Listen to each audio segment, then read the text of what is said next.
Hello, we are Memphis Communiversity. Today we are continuing our intro to proof-based mathematics, and we are going to be talking about the integers modulo n. And why are we talking about that? Because the integers modulo n is sort of our most famous example of an equivalence relation, and we've talked about it in our previous videos that equivalence relation creates equivalence classes, and equivalence classes form a partition. So the integers modulo n will provide our most famous example of a partition of the integers, breaking up the integers into different subsets, where the subsets include every single integer and also that the subsets have no common intersection. But before we do that, we need to prove that the relation equals congruence of integers mod n is going to be an equivalence relation. So that's what we're going to do first as a review of the previous two videos. So again, our previous two videos were about the properties of an equivalence relation, symmetric, transitive, and reflexive. So we need to prove those for this guy right here. And then we proved, or we sort of explored the relationship between equivalence relations, equivalence classes, and partitions. So first off, we're going to warm up and prove that this is going to be an equivalence relation. So what we need to do is we, of course, need to prove the three conditions for this relation, modulo n, congruence of integers, and that's going to be reflexive, symmetric, and transitive. So let's first start off with reflexive. So for reflexive, what we would want to show is that x is equal to x mod n. Remember how modulos work. That means that n divides the difference of those two numbers, x minus x. But of course, n divides x minus x because n divides 0. So we're actually done with reflexive. So note n divides. So let's first take any x, actually. Let's take an x and the integers. Note that 0, sorry, n divides 0 because 0 is equal to n times an integer, mainly 0. And if n divides 0, that means that n divides x minus x. And we want to show that n divides x minus x because that would prove by definition of congruence of integers that thus x is equal to x mod n. So that's, remember what is x equals x mod n? That means n divides the difference. And what does n divided the difference mean? Why does n divided the difference, sorry, in this case? Because the difference happens to be 0. So that one is pretty easy. So we have proven reflexive, x is equal to x mod n. So let's do symmetric now. A little bit trickier. So again, for symmetric, what you do is you take two elements, and you want to show that if x is equal to y mod n, that implies that y is equal to x mod n. So suppose x is equal to y mod n, and we want to show that y is equal to x mod n. But it shouldn't be too bad. Again, what we're going to do is we are going to use the definition of modulo. So thus, by definition of the congruence of integers, n divides x minus y, and divides the difference between these two numbers. And of course, we're going to use immediately the definition of division, and thus x minus y is equal to n times a, where a is an integer. And remember what our goal is. Our goal is to show that y is equal to x mod n. So that'll be sort of working backwards from this. We would want to show that y minus x is equal to n times an integer. So that would show that n divides y minus x, which would show that y is equal to x mod n. But why is y minus x equal to n times an integer? Well, we can just multiply everything by -1. Multiplying both sides by -1.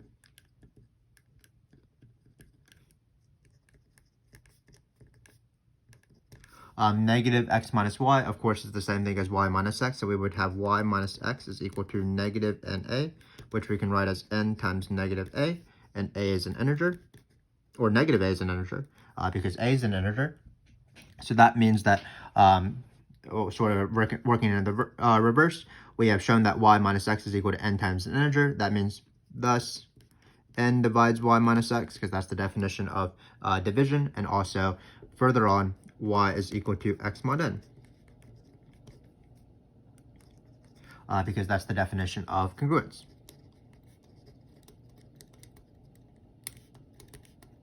So not too bad so far. That proves symmetric. X equals y mod n implies that y is equal to x mod n. So now we have transitive, probably the hardest one, but again, it won't be too bad probably. So transitive says you take 3 elements now. So we're going to take x, y, z. And then we are going to assume that x is equal to y mod n. The relation holds for x, y, and also the relation holds for y, z. And y, z mod n. What we would eventually want to show is that this implies that x is equal to z mod n. So we're going to probably use division and things like that. So thus, by the definition of division, n is equal to, n divides x minus y. Let me close my pen a little bit. And n divides y minus z. That's all lovely. So what does that mean? So by the definition of division, that means that x minus y is equal to n times an integer. We're going to call it a. And y minus z is equal to another integer times n, where a and b are integers. So we'll squeeze that in there. So ultimately, what do we want to show? We want to show that x minus z is equal to n times an integer, because that would show that n divides x minus z, and that would prove that x is equal to z mod n, and that would prove transitive. So how do we get x minus z? Well, looks like we're just going to add these 2 equations together. So notice when you add these equations together, the y's cancel, which is just lovely. So adding the equations together. Sorry that it's moving towards my example for the next thing, but adding the equations, we have x minus z is equal to na plus nb. But this is the same thing as n times a plus b. So n divides x minus z, because x minus z is n times an integer. Note that a plus b is an integer because a and b were integers. Everything is just going quite lovely. N divides x minus z. That means that x is equal to z mod n. So we have proven that this is an equivalence relation. We have proven reflexive, symmetric, and transitive, using the definition of modulo, which of course uses the definition of division.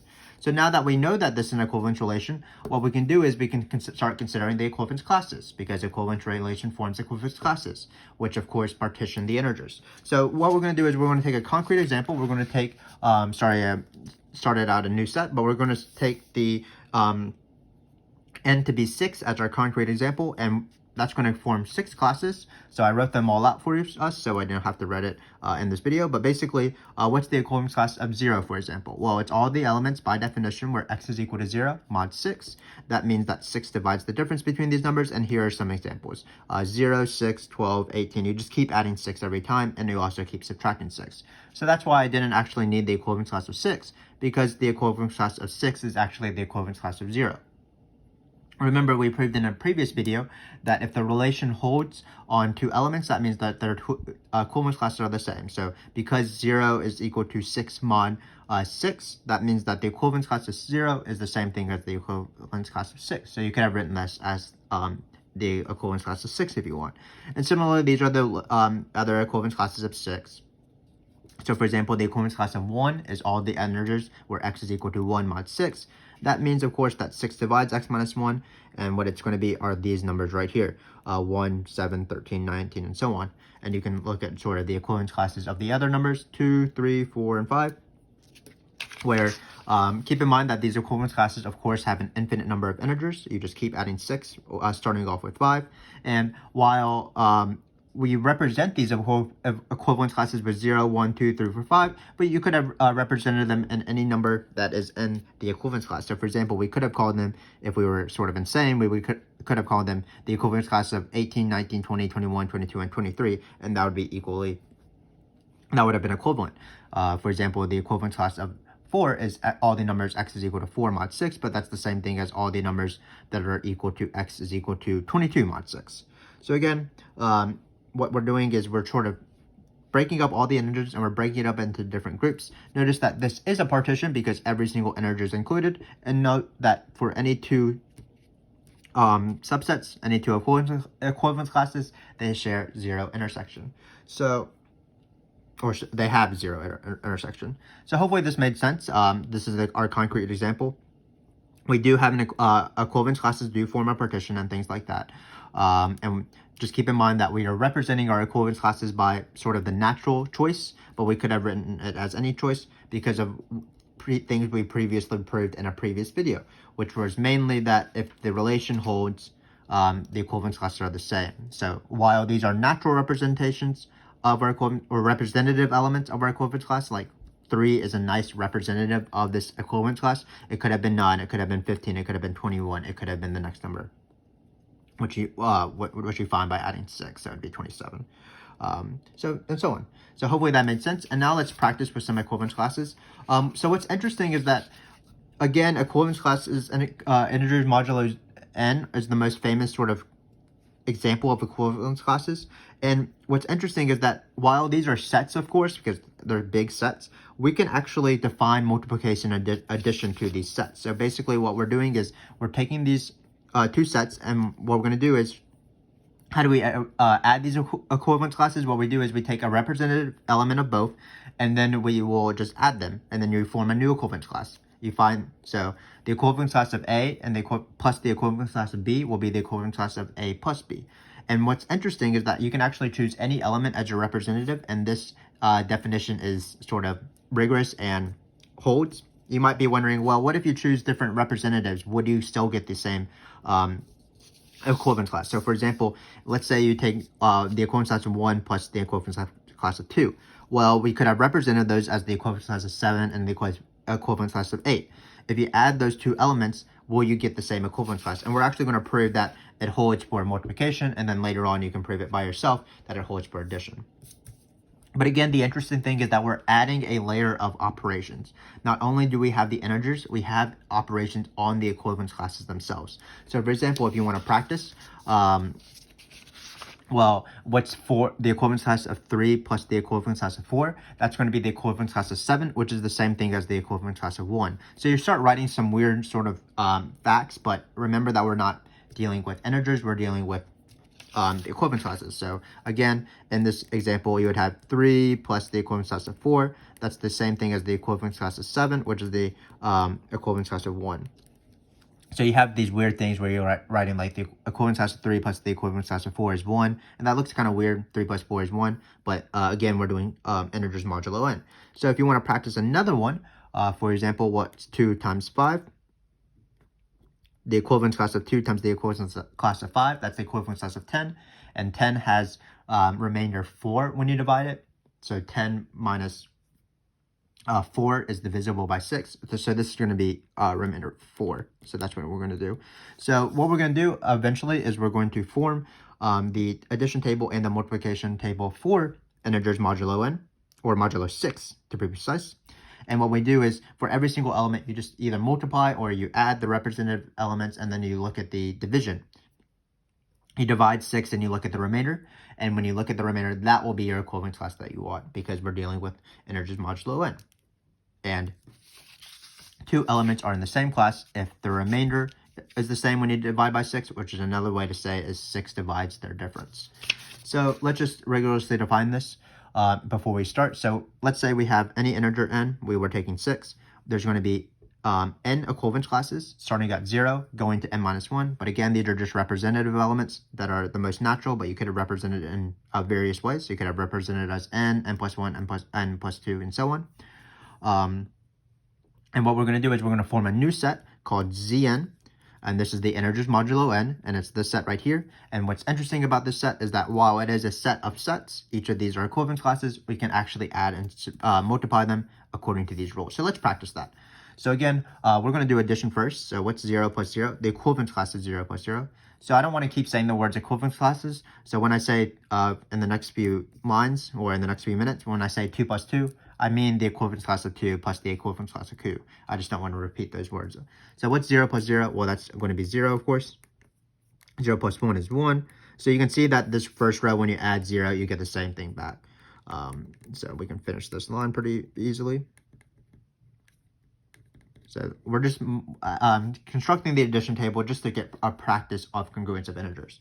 So what's 1 plus 0? Well, that's going to be 1. So it looks like if you add 0 on the right side, you're going to get the same thing back. So we can fill out this column real quick, if I can. And then let's just practice. Well, what's 1 plus 1? That's going to be 2. So you bump up everything by 1, of course. But be careful, this is the first interesting thing. Well, what's 1 plus 5? That's 6. And what is 6? What equivalence class is equal to, which of these equivalence classes is equal to the equivalence class of 6? That's going to be 0, because 6 minus 0 is equal to 6, and 6 divides that. So this is 0.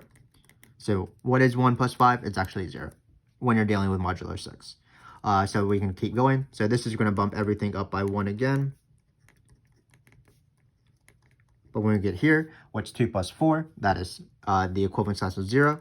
And then what's 2 plus 5? That's the equivalence class of 7, which is the same thing as the equivalence class of 1. So 2 plus 5, is in this case, is 1. And then we can fill out this table. As you can see, basically everything is rotating. So we're going to have 3, 4, 5, 6, 0, 1, 2. Then we're going to have 4, 5, 6. Oh, sorry, not 6. We're calling the equivalence class of 6, 0. So it's 4, 5, 0, 1, 2, 3. And then 5, 0, 1, 2, 3, 4. So let me quickly write that. So we have 3, 4, 5, 0. We have 0 here. Sort of writing everything in an arbitrary order. But notice everything is sort of rotating because you're just adding 1. So that's why everything is shifting. 0, 1, 2, 3, 4, 5. 1, 2, 3, 4, 5, 0. And so on. And same thing with the columns as well. So let's finish this off. So this will be 0, 1, 2. 1, not the most exciting thing, but still nice to think about in terms of practice with these sort of operations, because while we might be familiar with them, we might not have expertise in them. And how do you develop expertise in anything? You sort of practice with it.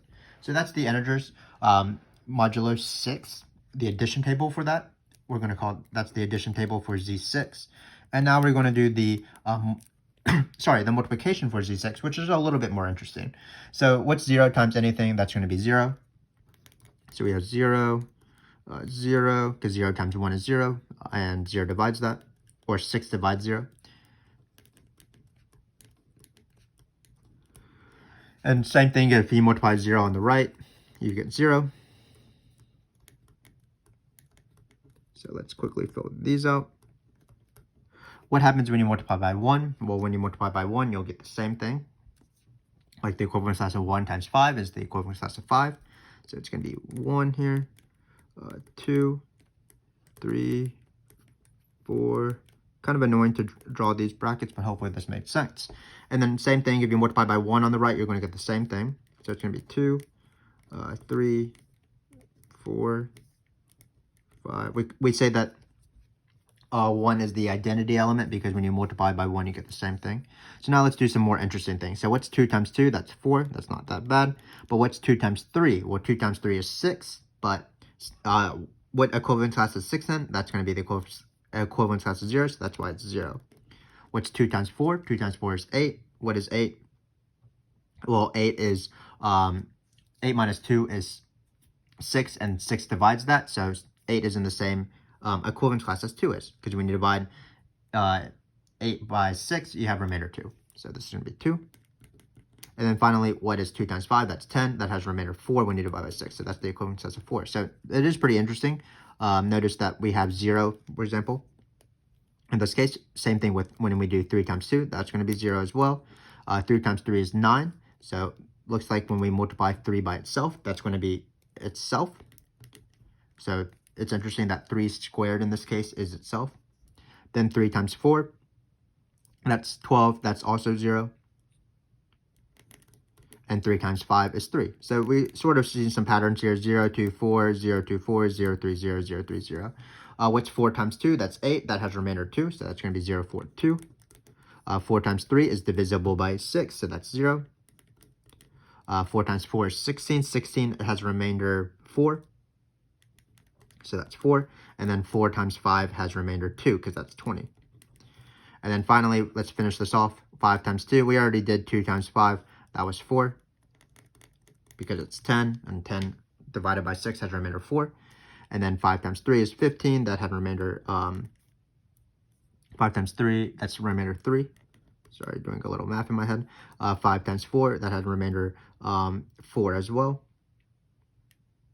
Because 5 times 4 is 20, and 20 has a remainder, sorry, remainder 2. That's wrong, because 20 has remainder 2, because it's 3 times with a remainder of 2. And notice that it consists of every element, because 5 times 5 is 25, and 25 is 1, because there's remainder 4. So hopefully this made sense. It is a little bit different than our normal multiplication and adding, but it's somewhat interesting in my opinion, because we have weird facts like 2 times 3 is equal to 0. So when you're dealing with integers, for example, if you have two numbers that are multiplied by each other and you get 0, then that means that they have to be 0. But in this case, notice that we have two equivalence classes that are multiplied by each other, and we get 0, but neither of them are 0. So that's an interesting fact. But let's finish this off by talking about our representative element. So the concern would be if you have this addition property and you form and this multiplication sort of operation and you form new equivalence classes, does it hold when you change the representative elements of each equivalence class? And what we want to prove at the very end is that it doesn't. So if you have two representatives of the same equivalence class, two representatives of the same equivalence class, and you multiply it these two elements, it doesn't matter what representative element you choose, you're going to end up with the same thing. So you're going to end up with the same equivalence class. So this is what we're going to try to prove.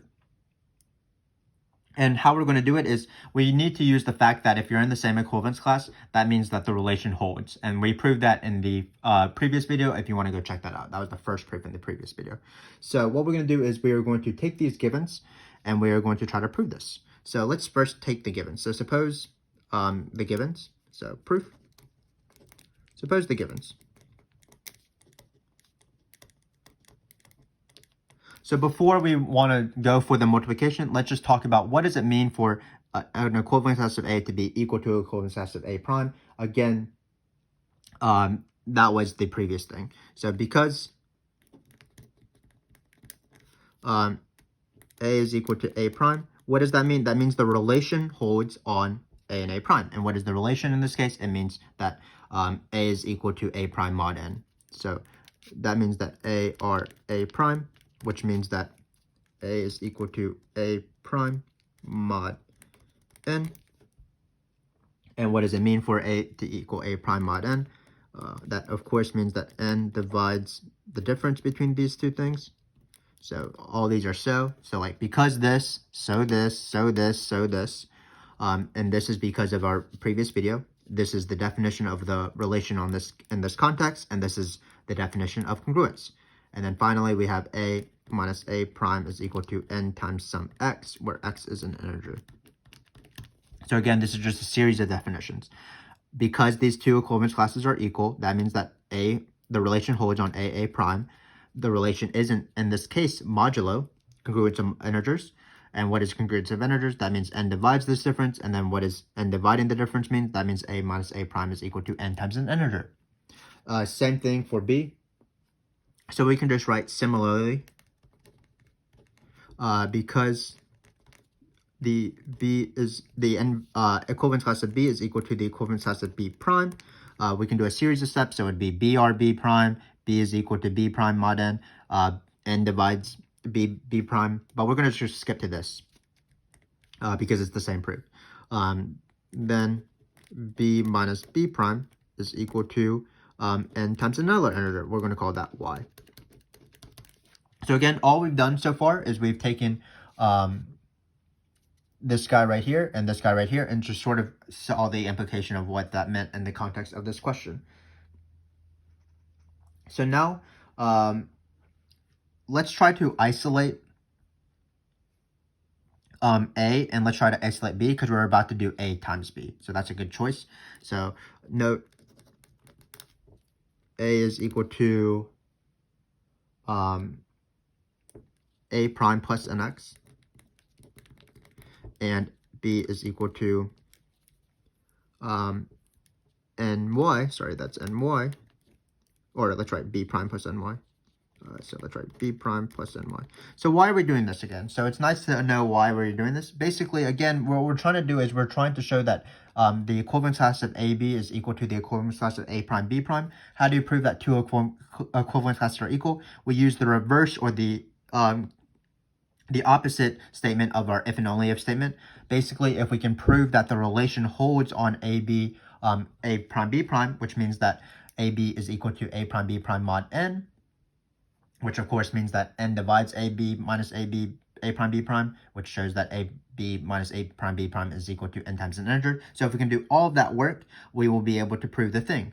So what we saw is that we were able to express A and B in terms of A prime and B prime. So that's logically what we want to do, because we want to take our formulas for A and B and multiply them together. So let's do that right now. So note, so I sort of worked through the proof verbally, and now let's go for it. But again, this is why we're doing this. We have a formula for A and B, using the fact that A is equal to, the equivalence class of A is equal to the equivalence class of A prime, and so on. Same with B. So note, let's finally do A times B. A times B is equal to A prime plus NX times B prime plus NY. What should we do here? We should probably FOIL things out. So this is going to be A prime B prime plus NX B prime plus A prime NY plus N squared XY. And why are we doing this? Again, what we want to do is we want to show that AB, the equivalence class of AB is equal to the equivalence class of A prime B prime.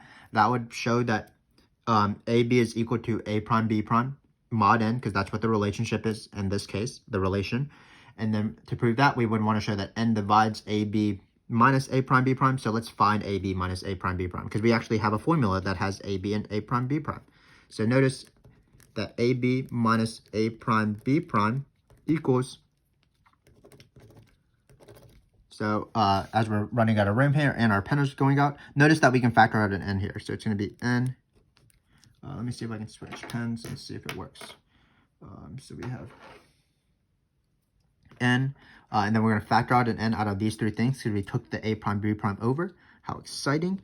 So it's going to be X B prime plus A prime Y plus N X Y. But all of this is an integer, so we have shown that this should be A times B. But A times B minus A prime B prime is equal to N times an integer. That, of course, implies that N divides AB minus A prime B prime. And what does N dividing the difference of these two mean? That means that, so I'm sort of finishing it off by going over here, but hopefully this makes sense. That means that AB is equal to A prime B prime mod N, which means that AB, the equivalence class of AB, is equal to the equivalence class of A prime B prime. So hopefully all of this made sense. I got a little bit too excited at the end, but hopefully you understood everything, what was going on and what we were trying to prove. So what we were trying to prove is that this multiplication property is this multiplication operation is well defined. Basically, if you take any representative elements of your equivalence classes and you do the multiplication, it doesn't matter which representative elements you chose. So what we needed to do was we needed to show that no matter what, these two equivalence classes are the same.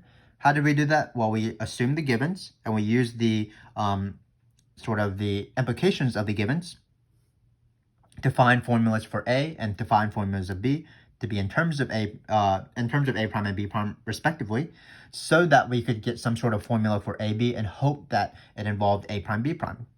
And how did we do this throughout the question? We used the fact, which was in our previous video, that if two equivalence classes are equal, that means that the relation holds on those two elements. So A being equal to A prime, the equivalence classes means that A are A prime. Same thing with B prime, and A be A prime B prime.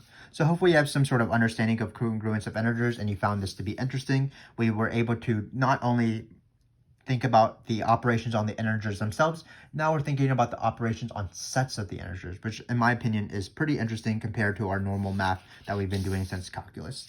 So hopefully this has been an enlightening experience for you. And this sort of concludes our conversation about relations. So we started off introducing relations, then we talked about equivalence relations and the properties of equivalence relations, which are symmetric, reflexive, and transitive. Then we further talked about partitions and equivalence relations and sort of their interactions between the two. And finally, we came up with the most common example, or the most famous example of equivalence classes, integers modulo n on z. We sort of examined those equivalence classes, we proved that it was an equivalence relation, and then we saw that we can even define operations on those equivalence classes, on those sets.